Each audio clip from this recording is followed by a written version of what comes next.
नमस्कार, आप देख रहे हैं समाचार 18 न्यूज और आज हम ये खबर दिखाएंगे उत्तर प्रदेश के कानपुर नगर से। धूल और धुआं छाती के लिए सबसे घातक, डॉक्टर सुखराम बिश्नोई। कानपुर चेस्ट को अगर दुरुस्त रखना है तो धूल और धुएं से दूरी बनानी होगी। जहां बात गुरुग्राम मेदांता अस्पताल के छाती रोग विशेषज्ञ डॉक्टर सुखराम बिश्नोई ने कही। बड़ा चौराहा स्थित के केयर हॉस्पिटल में ओपीडी सेवा देने आए डॉक्टर बिश्नोई ने साफ कहा कि धूल और धुआं फेफड़ों के लिए सबसे घातक है, क्योंकि एक बार फेफड़ों में कोई चीज जम गई तो उसे निकालना संभव नहीं है। लिहाजा लोगों को इससे परहेज करना चाहिए। एक सवाल के जवाब में उन्होंने कहा कि कानपुर और नई दिल्ली सबसे ज्यादा प्रदूषित शहरों में से एक है, जहां पर न चाहते हुए भी इंसान बैक्टीरिया को अपने फेफड़े में ले लेता है, जिसके चलते उन्हें घातक बीमारियां हो रही है। यह काफी चिंता का विषय है, लिहाजा लोगों को सचेत रहने की आवश्यकता है।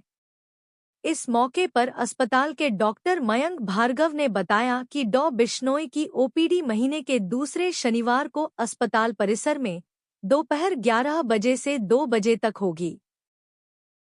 छाती की बीमारी से ग्रसित मरीजों को अब शहर से बाहर नहीं जाना पड़ेगा, उन्हें यहां पर उचित परामर्श मिल सकेगा। एक सवाल के जवाब में डॉक्टर बिश्नोई ने बताया कि अगर किसी क्रिटिकल कंडीशन में सर्जरी की आवश्यकता होगी तो मरीज को मेदांता हॉस्पिटल रेफर किया जाएगा। उन्होंने बताया कि अगर किसी भी व्यक्ति को सांस लेने में जरा भी दिक्कत महसूस हो रही है तो वह अनदेखी न करे, बल्कि डॉक्टर से संपर्क कर उचित परामर्श दे ताकि समय रहते इलाज किया जा सके। उत्तर प्रदेश के कानपुर नगर से जिला ब्यूरो चीफ सागर गुप्ता की खास रिपोर्ट। वो ओपीडी के केयर हॉस्पिटल के अंदर हमने चालू की है और इसकी टाइमिंग रहेगी सुबह 11 बजे से दोपहर 2 बजे तक, सेकंड सैटरडे को, मतलब हर महीने के दूसरे शनिवार को ये ओपीडी रहेगी।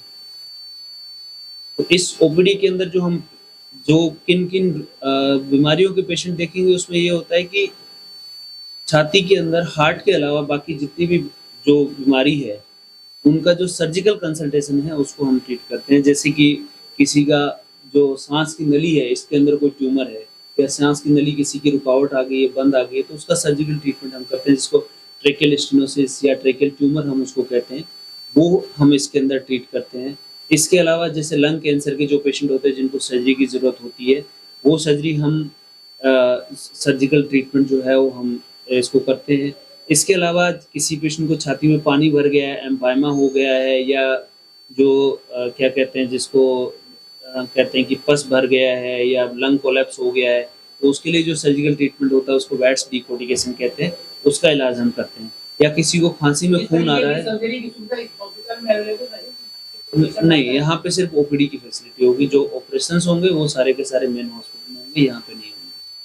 तो जो जैसे किसी पेशेंट को खांसी में खून आ रहा है तो अब उसका कोई फेफड़े का एक हिस्सा खराब हो गया, जैसे एस्परजिलोमा हो गया है या ब्रोंकेक्टेसिस हो गया, जिसकी वजह से बार बार खांसी में खून आ रहा है और वो मेडिसिन से नहीं रुक रहा है, तो ऐसे मरीजों को जो है वो ऑपरेशन की ज़रूरत होती है, लंग की सर्जरी की, तो वो सर्जरी हम करते हैं। इसके अलावा जैसे थाइमोमा हो गया है या सारी जो एंटीमिडेस्टल मासेस होते हैं उसकी जो सर्जरी होती है वो हम करते हैं। या किसी को छाती में हवा भर गई है और वो ठीक नहीं हो पा रहा है जो मेडिकल मैनेजमेंट है या ट्यूब डालने से, तो उन मरीजों के लिए जो है ये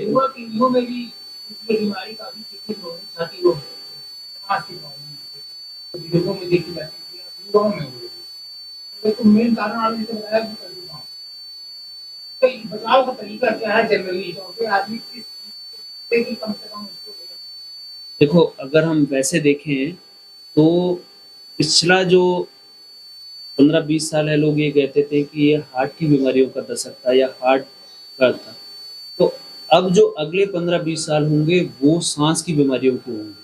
और उसका मेन कारण ये है कि हमारे पास देखो जो फेफड़े के जो मेन प्रॉब्लम्स है या मेन कारण जिनका है, वो हमारे पास टीबी दुनिया में सबसे ज़्यादा जो है हिंदुस्तान के अंदर होता है। ऑलमोस्ट हम मैक्सिमम नंबर ऑफ केसेज देते हैं, वो तो पहले से एग्जिस्ट कर रहा था। इसके अलावा लंग कैंसर है, वो नंबर धीरे-धीरे करके बढ़ रहा है और उसके ऐड ऑन जो है वो पॉल्यूशन है। डेवलपमेंट की वजह से जो पॉल्यूशन हुआ है, उसमें सबसे ज़्यादा जो कंस्ट्रक्शन का काम चल रहा है या फैक्ट्रीज़ है या हमारा ट्रांसपोर्ट सिस्टम बढ़ा है, तो उससे नंबर ऑफ पॉल्यूशन डायरेक्टली जो है वो लंग को अफ़ेक्ट कर रहा है।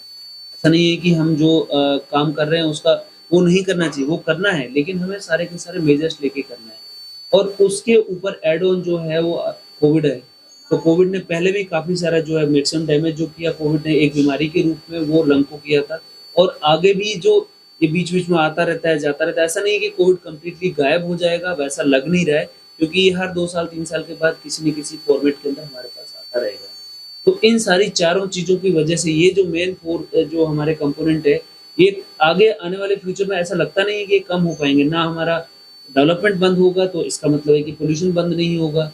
टीबी के केसेज़ पहले जैसे थे वैसे कोशिश की गई है कि टीबी के केस को कंट्रोल करने की, लेकिन जो ट्रीटमेंट हो गया है, उसके बाद जो पोस्ट ट्यूबरकुलर सीक्वेलाई ये होती है। सीक्वेलाई क्या होती है कि भूकंप आ गया, भूकंप आके चला गया, लेकिन उससे जो डैमेज हुआ है, वो शरीर पे लाइफ टाइम रहता है। ऐसा नहीं